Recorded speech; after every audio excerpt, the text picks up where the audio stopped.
Sendo feita e transmitida pelo satélite aí da nossa empresa Brasil de comunicação através do sistema de rádio. Vamos em frente, são 8h44 agora no horário de Brasília. Pois bem, hoje, dia 28 de fevereiro, é o Dia Mundial de Doenças Raras. Datas em que organizações de pacientes de diversos países do mundo mobilizam-se para chamar a atenção de governos, imprensa e sociedade civil para os graves problemas enfrentados por portadores de doenças raras ou de baixa incidência. Nós vamos conversar sobre este assunto com o Dr. Rafael Calix, que é diretor científico do Instituto Oncoguia. Está conosco agora ao telefone. Doutor Rafael, nosso bom dia para o senhor e muito obrigado pela atenção com a Rádio Nacional, tá bem? Oi, bom dia a você, bom dia aos seus ouvintes. Quer dizer, quando se fala em doença rara, o que seria uma doença rara? Qual a definição de uma doença rara, doutor Rafael? Olha, a definição de doença rara no primeiro mundo é uma doença que acomete uma pessoa a cada 2.000 ou 2.500 pessoas da população. Então, isso é a definição de doença rara, embora aqui no Brasil a gente ainda não tenha definido isso, escrito isso é o que se considera mundialmente. Uhum.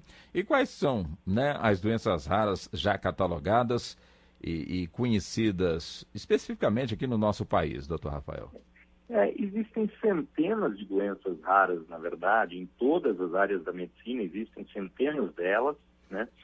Isso não é uma questão de catalogar aqui no Brasil, isso são doenças conhecidas mundialmente, estão nos livros texto de medicina e assim por diante, né? Eu, como oncologista, tenho pacientes com doenças raras, cânceres raros, né, de uma incidência baixa, e o grande problema para esses pacientes é que, além de eles terem uma doença rara e que, portanto, existe alguma dificuldade para que essa doença seja reconhecida pelos médicos que atendem o paciente e até encontrar o médico que descubra exatamente o que está acontecendo, além dessa dificuldade diagnóstica, existe uma dificuldade muito grande desses pacientes portadores de terem acessos a medicações adequadas, a tratamentos adequados. Por que acontece isso?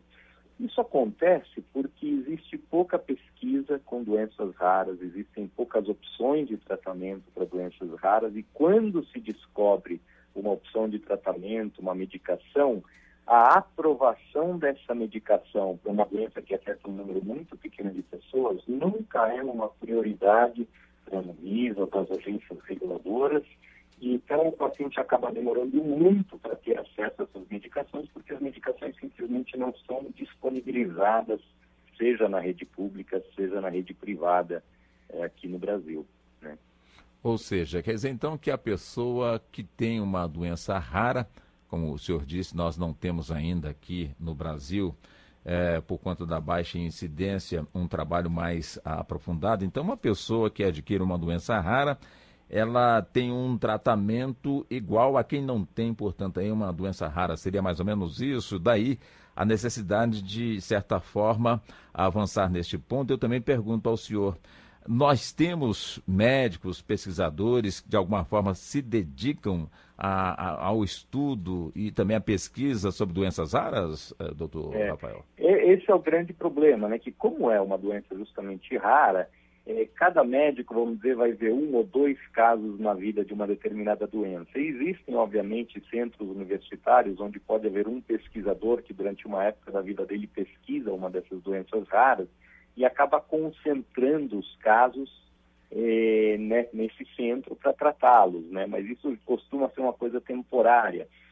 Agora, o grande problema no Brasil é que a legislação exige determinados dados científicos para aprovar uma medicação para uso aqui no Brasil, dados científicos esses muito consistentes, e esses dados científicos consistentes você só consegue quando você faz pesquisas com centenas ou milhares de pacientes, né, para comprovar, por exemplo, a eficácia de uma determinada droga, Você precisa de milhares de pacientes tratados no mundo, e aí você publica isso, e aí a Anvisa pega e aprova isso para o Brasil.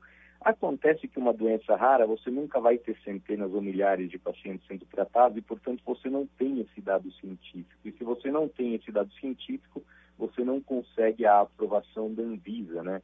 Então, é um ciclo vicioso, onde o paciente já tem uma doença rara, por ser rara, não tem aprovação da medicação, não consegue tratamento e assim por diante, né? Eu vou dar um exemplo mais ou menos simples. Então, existe uma doença, um tipo de tumor chamado dermatofibrosarcoma.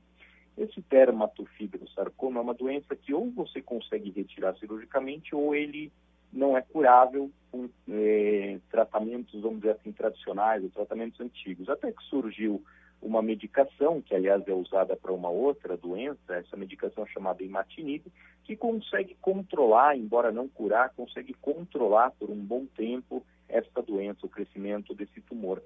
E aí você imaginaria, bom, então é questão de eu receitar essa medicação. Resposta, não. No Brasil não funciona assim. Por quê? Porque essa medicação é caríssima, nós estamos falando aí de vários milhares de reais por mês, e esta medicação ainda não tem na bula dela esta doença, o dermatofibrosarcoma protuberans não está na bula deste imatinib no Brasil, né?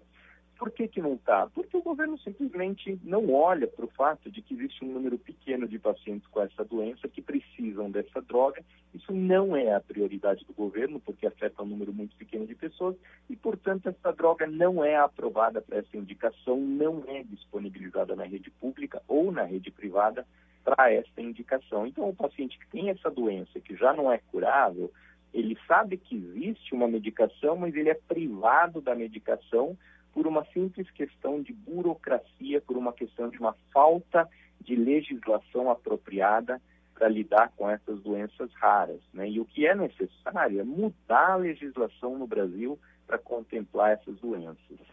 Então, nesse contexto, seria interessante, né, que o Ministério da Saúde viesse a otimizar aí esses processos e, de alguma forma, se engajar com, enfim, com a presença maior e também com decisões rápidas a respeito dessa questão, né, doutor? É exatamente isso que você está dizendo. O que é necessário é uma aceleração do processo de aprovação de medicação e uma mudança nas regras da aprovação dos tratamentos novos, especificamente para essas doenças raras. Tem que ser uma coisa muito rápida, porque senão esses pacientes realmente perdem, às vezes, as únicas oportunidades de tratamento que eles teriam em outros países, acabam não tendo isso disponível aqui no Brasil.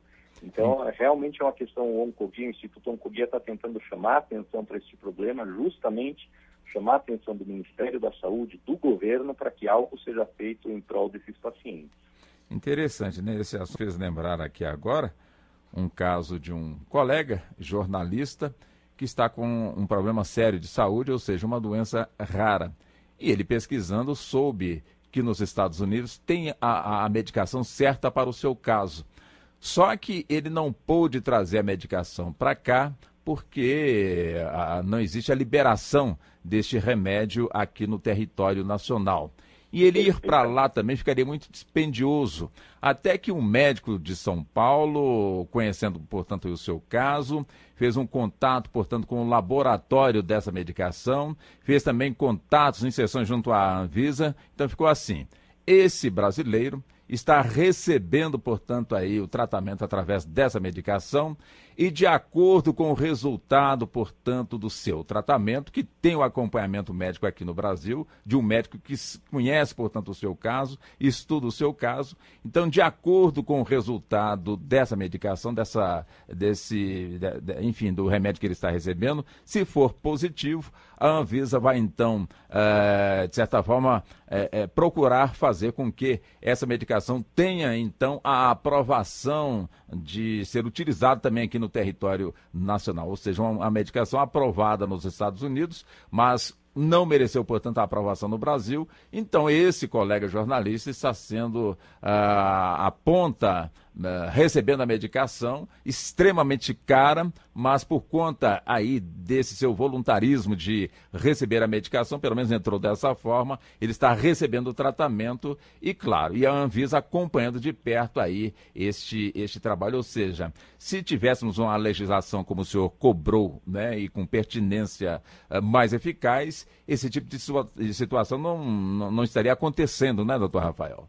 Correto. O que esse colega está fazendo, ele está conseguindo a medicação num sistema que a gente chama de uso compassionado ou uso compassivo. Então, existe o conceito da disponibilização pelo laboratório produtor de uma medicação em uso compassivo, só que a burocracia envolvendo a Anvisa para que seja permitida a importação dessa medicação em uso compassionado leva de 2 a 3 meses, e às vezes esses pacientes com doenças raras não têm esses 2 a 3 meses de vida para esperar.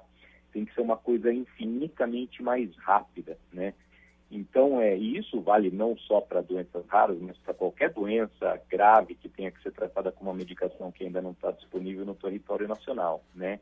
Então, realmente, a gente tem que chamar atenção, quanto mais pessoas chamarem a atenção do governo, do Ministério da Saúde sobre a necessidade de uma legislação apropriada para esses pacientes com doenças raras, melhor vai ser para todo mundo, porque a gente vai poder disponibilizar para esses pacientes medicações que, porventura, se não apenas prolongarem a vida, talvez até possam curar esses pacientes algum dia. Então, nesse dia 28 de fevereiro, Dia Mundial de Doenças Raras, o importante é tirar proveito nessa data e chamar a atenção, acima de tudo, em termos de conscientização, né, doutor Rafael? Correto. Essa é a ideia. Essa é justamente a ideia o que o Instituto Oncoguia está tentando fazer. E nós aqui agradecendo muitíssimo ao senhor pela atenção com a Rádio Nacional. Tá bom, doutor Rafael? Eu é que agradeço. Só para fechar, quem quiser conhecer mais de perto o trabalho feito pelo Instituto Oncoguia, qual é o endereço, doutor Rafael? O endereço eletrônico é www.oncoguia.org.br. E qual é o material disponibilizado para poder conhecer? O Instituto Oncoguia tem uma quantidade extraordinária de material educativo em relação ao câncer, todos os tipos de câncer, né? Além disso, o Instituto Oncoguia disponibiliza um 0800 para pacientes que porventura tenham dúvidas, não tanto dúvidas clínicas, porque o Oncoguia não faz tratamento, mas dúvidas sobre como lidar com a questão do câncer, quais são os seus direitos, como chegar num centro adequado para o tratamento da doença e assim por diante. Então, o paciente pode contatar o Oncoguia tanto por e-mail, fazendo suas perguntas, e isso é respondido geralmente dentro de 24 a 48 horas, quanto através do 0800, que também está disponibilizado lá no site, o número exato disso, né? O Oncoguia, além disso, tem um trabalho também bastante importante em algumas comunidades, né, tentando educar a população sobre o que é o câncer, as formas de prevenir, a forma de ter acesso ao tratamento e assim por diante. Então, é um trabalho bastante importante aí que vem sendo feito.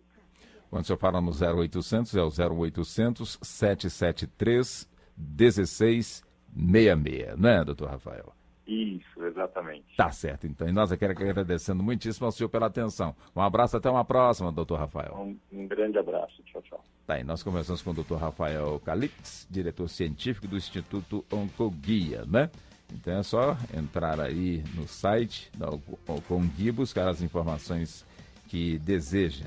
E também, caso queira também o telefone, é o 0800 773 1666. Vou repetir, 0800 773 1666. Tá bom?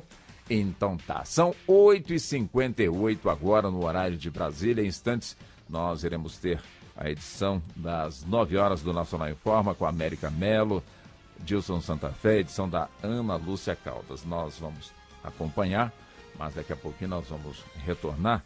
E no retorno nós iremos até Paris, como sempre, né, no programa, trazer a participação dos colegas da Rádio França que vão nos atualizar e trazer as informações importantes que giram aí pelo mundo. Então vamos lá, edição das 9 horas do Nacional em Forma, voltamos em instantes. Até já. Estamos apresentando Revista Brasil. O jornalismo que faz diferença. Com Walter Lima. Ação Periferia, o primeiro programa de rap em rede nacional. Todos os sábados, a partir do meio-dia, aqui na Rádio Nacional AM Brasília, 980 kHz.